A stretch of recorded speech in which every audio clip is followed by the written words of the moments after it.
This is like the third time I'm shooting this. Okay, bad lighting. Who cares? The audit people are here. I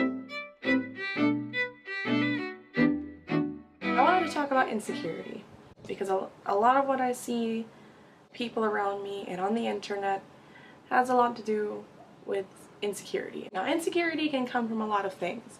I know people whose insecurity is their economic status. It's not even about being poor, but it's about refusing to look poor. I think I'll elaborate on that in a different video. It could also be mental health, if you have disabilities, whether they're physical or learning disabilities, just or some kind of medical condition, or your past experience with other people. Mostly I've found it's about our appearance. We deal with a lot of insecurity about our appearance.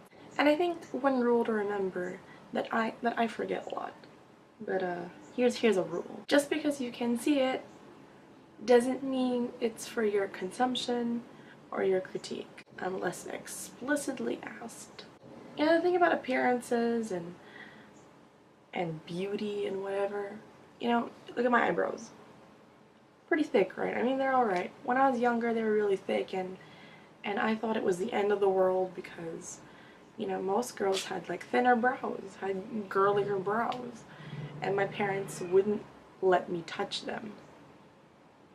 Though as badly as I wanted to take tweezers and pull half of them out.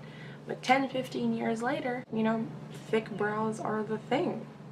And now I'm glad they didn't let me touch it, and that the first time they were ever altered, it was by a professional, and it was just threading, cleaning them up.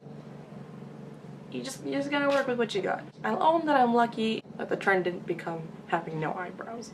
But anyway, the thing about, overcoming insecurity is, will we ever? Is it ever gonna happen? Who knows? But if there are people who disregard you for like one or two things and they're about your body, that they're the ones with the problem. Okay, because if somebody doesn't want to date you because your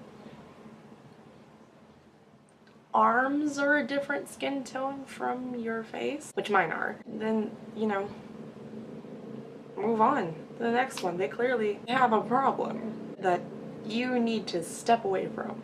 And a lot of insecurity stems from comparing ourselves to other people when we could just accept that we're all different, and your opinion is the opinion that matters, about your body, about your appearance.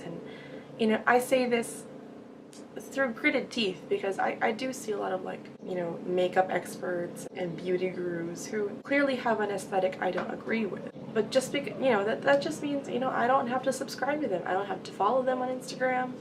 I don't have to look at them if I don't like it, but they're free to do as they like because that's their face, that's their body, that's their choice. And I think that's something we need to apply to ourselves. Body positivity isn't about being obese is okay. It's about, your body is none of my business and you're beautiful regardless. Okay. So how do we overcome it in ourselves? You gotta do what you have to get yourself out the door if it's that crippling. I mean, aside from telling yourself, it's okay, I'll own it. How do you own it if you can't even get out of the door with it? And for me, and this applies to a lot of things, even, being productive and whatnot, I put on makeup. I don't drastically change my face. And I feel better about myself, and I feel like, okay, I can leave the house, or I can write some of that script that I've been putting off for a while. Anyway, if some people need coffee to get out the door, you need makeup, what's the difference? Do what you have to do to get yourself out the damn door, because the world needs you. You'll have been a productive member of society, hopefully, and you will feel better about yourself. Now, in helping friends overcome insecurity, that's a little more difficult. But I find that what a lot of people tend to do is still to compare them to other people. And I think that's just something, we're wired to do as human beings. We even derive joy from the misery of others. Not, like Schadenfreude or anything. But You know, oh, I'm so lucky that that's not happening to me. It's the same thing about insecurity. Like, you know, you may feel this way about this part of your body, but at least you don't look like this person, which is so wrong, because you have to put someone down to make somebody else feel better. That doesn't sound right to me. You just have to reassure them that you think they're okay, that you think that they're not failures or they're not ugly or anything, and you know, just what you genuinely think about your friend.